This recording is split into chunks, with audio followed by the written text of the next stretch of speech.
खबरों के सिलसिला को आगे बढ़ाते हुए बात करेंगे तांदलियांवाला के चक 453 गाँव में अकानवाली के गर्ल कम्युनिटी मॉडल स्कूल की, जहां वज़ीर-ए-आज़म इमरान खान के ग्रीन एंड क्लीन पाकिस्तान की धज्जियां उड़ा दी गईं।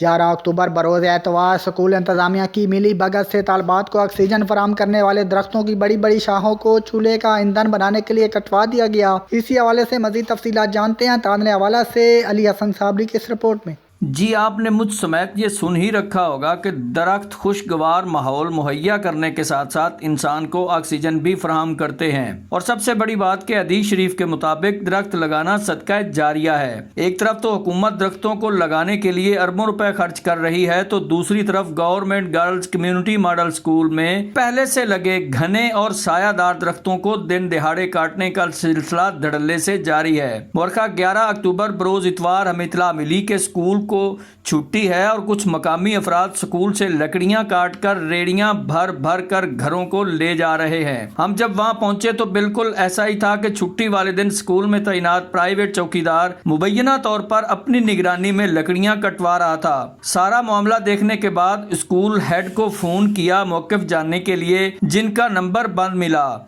साथ ही डिप्टी एजुकेशन फीमेल तांदलियांवाला और एईओ फीमेल के नोटिस में मामला दिया गया, तो उन्होंने मीडिया नुमाइंदगान को खबर नशर न करने की दरखास्त की, इस यकीन दहानी के साथ कि इंक्वायरी के बाद कसूरवार को सजा जरूर मिलेगी। साथ साथ मुख्तलिफ लोगों से भी फोन करवाए कि खबर नशर न करें, हम कसूरवार को इंक्वायरी के बाद सजा जरूर देंगे। मगर 10 रोज गुजरने के बाद भी कोई कार्रवाई अमल में न लाई जा सकी। यहाँ नाजरीन की दिलचस्पी के लिए बताता चलूं कि इसी स्कूल से रात के अंधेरे में तालबात के लिए लगाई गई कीमती एलसीडी चोरी हुई, जिसका आज तक सुराग न मिल सका। फिर स्कूल के सीवरेज पाइप माले मुफ्त दिले बेरहम की तरह मकामी घरों में बांट दिए गए, जो बाद अज़ा उनके घरों से वापस भी मंगवाए गए। हमारे जराये के मुताबिक कुछ सीमेंट के पाइप मकामी जिम्मेदारों को फरोख्त करके मस्जिद में स्कूल से पाइप चोरी का ऐलान भी करवा दिया गया। ये सूरत हाल है देहातों में सरकारी स्कूलों की। जी।